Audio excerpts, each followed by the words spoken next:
Olá! Hoje falaremos de ácidos nucleicos, que são macromoléculas presentes em todos os seres vivos. Por que denominadas de macromoléculas? Pois são moléculas que apresentam um grande peso molecular, formadas por unidades que se repetem denominadas de nucleotídeos. Os nucleotídeos, por sua vez, são compostos por três componentes básicos: um fosfato, um açúcar e uma base nitrogenada.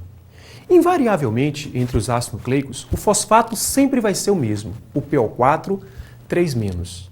O açúcar pode ser uma desoxirribose, presente no DNA, ou uma ribose, presente no RNA.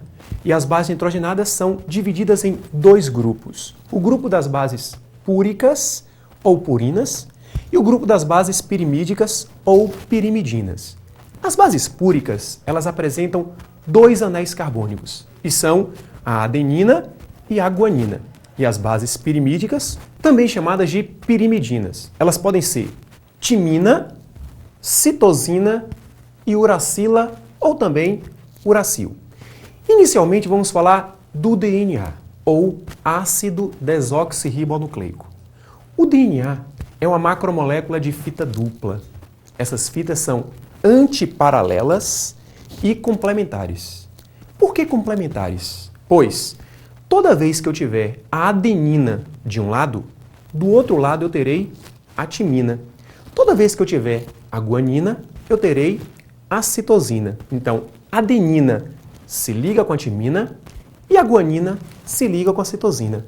Por conta disso, é importante salientar que em uma molécula de DNA, a quantidade de adenina será sempre igual à quantidade de timina. E a quantidade de guanina sempre será igual à quantidade de citosina. A isso dá-se o nome de regra de Chargaff. Sequências específicas desses nucleotídeos, destes monômeros, dá-se o nome de gene. Nunca esqueça, toda vez que um gene for expresso, ele está sendo responsável pela caracterização de uma particularidade na célula. O DNA também tem uma outra particularidade. Ele, por ação de enzimas específicas, tem a capacidade de se replicar. Essa replicação acontece em uma determinada fase do ciclo de vida da célula, chamada de intérfase. Para ser mais específico, na fase S, na fase de síntese. E essa replicação do DNA, ela é a base da hereditariedade, pois esta replicação, o DNA dá origem a duas novas moléculas, conservando metade da molécula mãe. E ela é denominada de replicação semiconservativa. Nunca esqueça, jamais esqueça isso, que o DNA é a molécula informacional, é a molécula que detém, que possui, que tem a capacidade de caracterizar tudo e qualquer particularidade do nosso corpo, de nosso organismo, de qualquer e de todos os seres vivos. O DNA é a molécula mestra. É ela que é responsável pela caracterização do mundo vivo.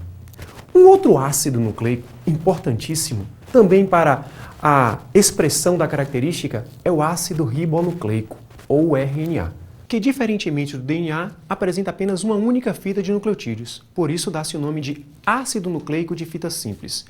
Outras diferenças são observadas. Por exemplo, no RNA há a uracila ao invés da timina e o açúcar não é a desoxirribose, é a ribose.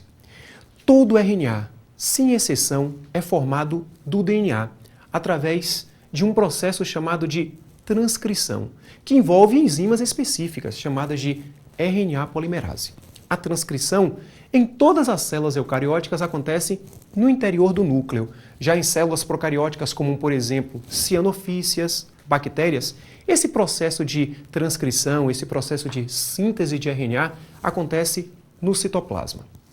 É importante observar que há 3 RNAs básicos: o mensageiro, o ribossômico e o RNA transportador. O RNA mensageiro é aquele que tem a mensagem, é aquele que possui a informação para a síntese da proteína, para a tradução. O RNA mensageiro ele é formado a partir da informação nucleotídica da molécula mestra, do DNA. O RNA ribossômico é aquele que participa da construção do ribossomo, organela imprescindível para o processo de tradução.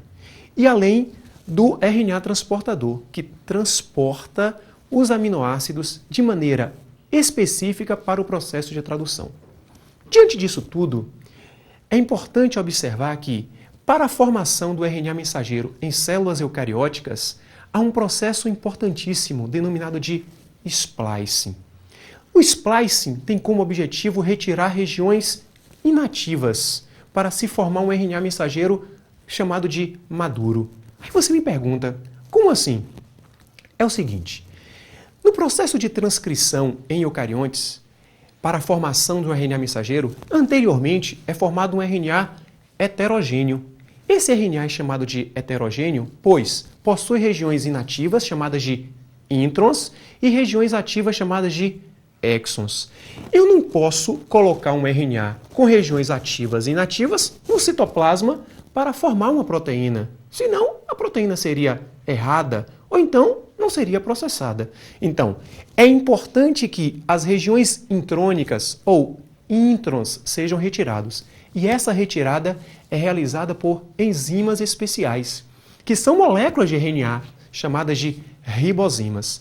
Quando ocorre o splice, quando se retira os introns, só ficam os exons. E aí dá-se o nome de RNA mensageiro maduro, que segue para o citoplasma, se liga aos ribossomos, forma-se o polissomo e começa a síntese proteica.